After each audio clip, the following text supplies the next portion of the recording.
अपना जो काम है बढ़िया से बढ़िया करो और मुक्त संग, किसी भी एक रूप रंग के साथ हमारी आंखें आसक्त नहीं होती। और यही बात सभी कर्मेंद्रियों की है, सभी ज्ञानेंद्रियों की है। उसी प्रकार से हमारा मन भी कहीं आसक्त नहीं होता। यदि मन आसक्त होता तो उसमें इतने सारे विचार आ ही नहीं सकते। माने आसक्ति रहित अस्तित्व और प्रकाश युक्त अस्तित्व, यह जो परमात्मा है यही हमारी असलियत है। लेकिन जहां हम उच्चता से नीचे नीचे आ जाते हैं और परिच्छिन्नता में फंस जाते हैं, तो फिर आंखें कहेंगी मैं केवल रूप रंग देखूंगी। और उससे भी नीचे जब आ जाते हैं तो फिर मैं, मेरी पत्नी, मेरे बच्चे, मेरा कुत्ता, मेरा घर, उसके आगे देखने को तैयार नहीं। इस प्रकार से स काले नेह महता योगो नष्ट परंतप। हे अर्जुन, यह जो परमात्मा का ज्ञान है ये सब में है, लेकिन जैसे जैसे समय बीतता गया यह ज्ञान नष्ट सा हो गया। और वही पुरातन ज्ञान, वही जो अव्यय ज्ञान है, वही जो अपौरुषेय ज्ञान है, ये मैंने तुमको आज बताया है क्योंकि तुम मेरे भक्त हो, तुम मेरे सखा हो। इसीलिए ये उत्तम रहस्य है। उत्तम रहस्य का तात्पर्य है इससे बढ़कर के और कोई जानने की चीज नहीं है। इससे बढ़कर के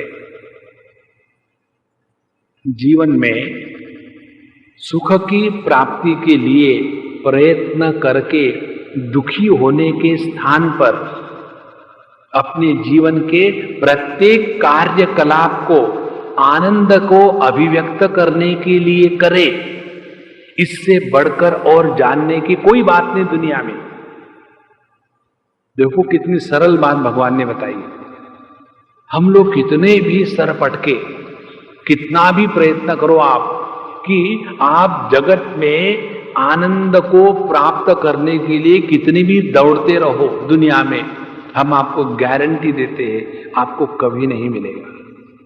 लेकिन यदि उल्टा सोचो, क्या जो भी कुछ हम कर रहे हैं आनंद को अभिव्यक्त करने के लिए कर रहे हैं, फिर देखो ये तो अपने हाथ में है। इससे बढ़कर के और कोई ज्ञान नहीं है। रहस्यम एतत् उत्तमम, सर्वश्रेष्ठ ज्ञान है। अब ये जब बताया तब अर्जुन ने हम लोगों के लिए प्रश्न पूछा। आप लोगों को पसंद हो ना हो, हम जो हमारे विचार है बताएंगे। लड़का लड़की की शादी होनी चाहिए ज्यादा से ज्यादा 22 साल 23 साल हद हो गई, उससे ज्यादा नहीं। पत्थर के जैसे कठिन हो जाती। उसके बाद केवल मैं तू तू तू तू मैं हूं तू तू हूं तू तू, कबड्डी कबड्डी शुरू। और जब ये लड़का लड़की जवान रहते हैं, कोमल रहते हैं, उनका व्यक्तित्व अभी कठिन नहीं बना है, तो ये एक दूसरे के साथ एडजस्ट कर सकते हैं।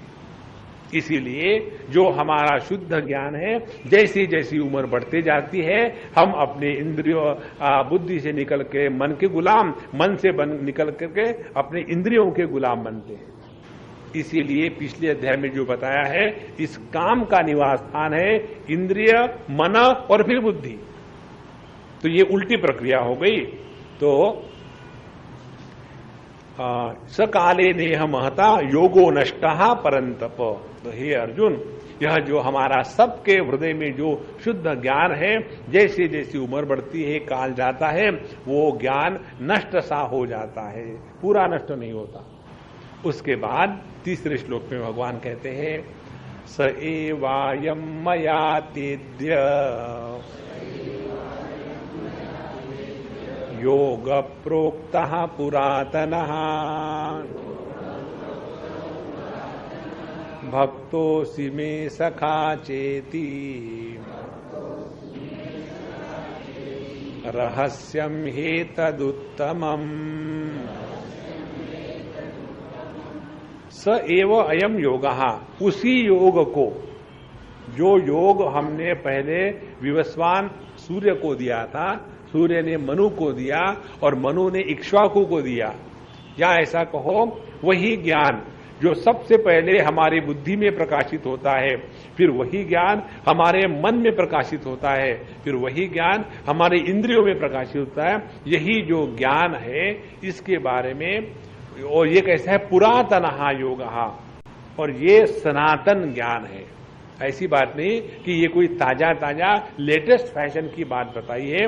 पूरा प्रोक्ता योग प्रोक्ता पुरातनः, और वही ज्ञान मैंने तुमको आज बताया। माने क्या, अभी जो दूसरे और तीसरे श्लोक में अध्याय में जो तुमको बताया, ये अपने ही स्वरूप का ज्ञान तुमको बताया, और ये अपने स्वरूप को पहचानने सिवा जीवन में शांति नहीं आती। तो अपने स्वरूप को पहचानने के लिए पहले योग्यता प्राप्त करनी है। और योग्यता कैसी प्राप्त होगी, जब तक हमारे हृदय में जगत के वस्तु व्यक्तियों को लेकर के कामना है, तब तक के हम योग्य नहीं है। जहां हमारे हृदय से सभी की सभी कामनाएं समाप्त हो जाएगी, तब हम अपने उस ज्ञान स्वरूप में फिर स्थित हो जाएंगे। वही योग मैंने तुमको पिछले 2 अध्यायों में बताया, भगवान कहते हैं। अब इससे पता क्या चलता है, इससे पता ये चलता है कि हम सभी के सभी इस जगत में जैसे स्कूल में जाते हैं बच्चे, वैसे इस जगत में स्कूल के रूप में आए हैं, विद्यार्थी के रूप में आए। यदि इस सिद्धांत को ले लो, देखो कितनी विचारधारा बदल जाती है। उसके द्वारा हम बूढ़े नहीं होंगे, क्योंकि स्कूल में जा रहे हैं। जो स्कूल में जाता वो बूढ़ा नहीं होता। अब इसको भी ठीक से समझ ले। जब बच्चा स्कूल में जाता है तो उसका स्कूल में जाने का प्रयोजन क्या है, वहां जाकर के ज्ञान की प्राप्ति करना। वहां के पॉलिटिक्स क्या चल रही है, कौन से टीचर को कितना तनख्वाह मिलता है, मैनेजमेंट किसको क्या कर रही है, उससे हमको क्या लेना है। हम तो वहां पढ़ने के लिए गए, पढ़ करके वापस आ जाए घर में। उसी प्रकार से हम इस जो दुनिया में आते हैं, ये पूरी की पूरी दुनिया एक विस्तृत और भव्य स्कूल है, विद्यालय है, और यहां आकर के हमको सीखना है। ध्यान से सुनना, जो व्यक्ति नित्य निरंतर सीखने के लिए तैयार है, वो कभी बूढ़ा नहीं होता। और बूढ़ेपन के लक्षण क्या है, कुछ भी बताओ कि चलो पापा हम लोग ऐसा करेंगे कि ये करेंगे, मुझे मालूम है, मैंने पहले करके देखा, कुछ नहीं होता, छोड़ो। नए बच्चों ने कुछ भी बात बताई बड़ों को, तो वो यही कहते हैं हमने बहुत किया है, कुछ नहीं हुआ आज तक, छोड़ो अब। माने कोई भी नया प्रयत्न करके सीखने के लिए वो तैयार नहीं होते, और इसी के कारण बुढ़ापा आ गया। तो यदि ही इस जगत में हम आ गए और इसको हम यदि विद्यालय समझते हैं, तो क्या हमको कैसे सीखना है, ध्यान से सुनना। हमारा प्रत्येक अनुभव हमारा शिक्षक है, और यदि हम अपने प्रत्येक अनुभूतियों से सीखना शुरू कर दें, तो गुरु को ढूंढने के लिए हमको गुरु शॉपिंग करने के लिए जाना नहीं पड़ेगा। सबसे बड़ा गुरु यदि कोई अपने जीवन में है, तो अपने जीवन का प्रत्येक अनुभव।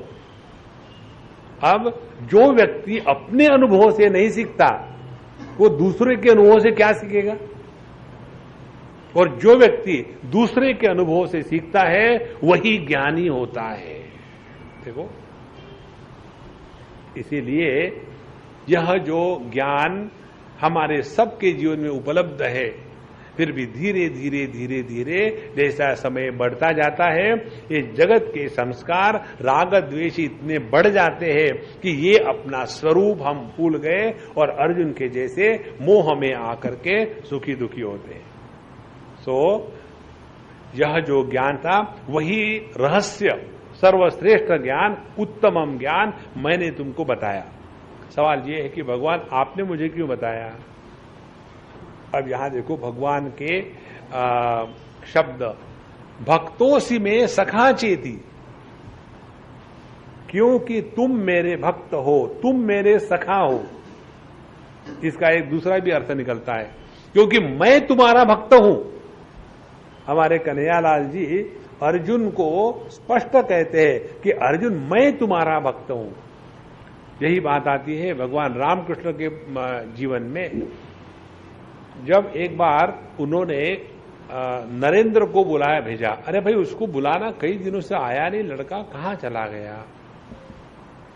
तो नरेंद्र महाराज पहुंचे और पहुंचने के बाद कहते, ठाकुर मुझे लगता है आप मुझसे आसक्त हो रहे हो, आप तो इतने बड़े संत हो और आप में मेरे जैसे व्यक्ति के लिए आसक्ति होना ठीक नहीं है, आप तो मेरे में आसक्त हो रहे हो।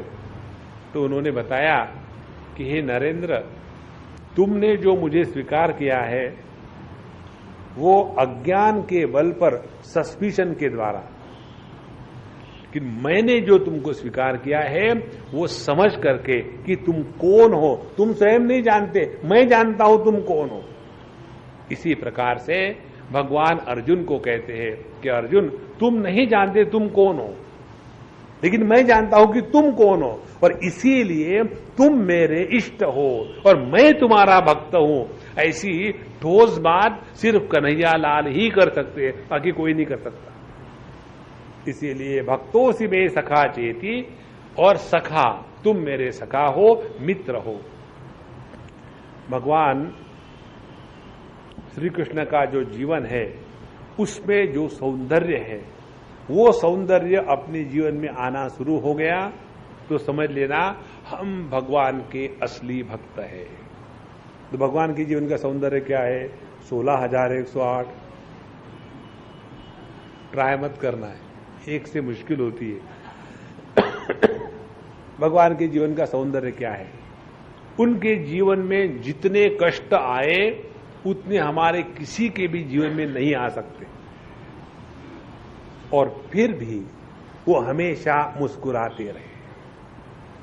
उनको इतना हाई डायबिटीज था, भगवान को बहुत हाई डायबिटीज था, इसीलिए उनका जो वर्णन आता है ना, अधरम मधुरम हसितम मधुरम मधुराधिपते डायबिटीज अखिलम, इतने मीठे हो गए थे वो, इसीलिए एक बाण उनको लग गया और उन्होंने देह का त्याग कर दिया। तो हमारा भी जीवन भगवान के ही जीवन के जैसा मीठा बना रहे, तब जाकर के हम भगवान के सखा बने, भगवान के मित्र बने। तो अर्जुन तुम मेरे भक्त हो, तुम मेरे सखा हो, और इसीलिए तुमको मैं ये अत्यंत सूक्ष्म जो बात है, रहस्यम एतद उत्तमम, सबसे श्रेष्ठ जो रहस्य है मैं तुमको बताता हूं। अब इसमें देखो भगवान की ये टेक्निक है, हमारे कन्हैयालाल बड़े बोलने में उस्ताद है, प्रवचन कैसा करना उनसे सीख लो। जैसे किसी को बताना हो कुछ,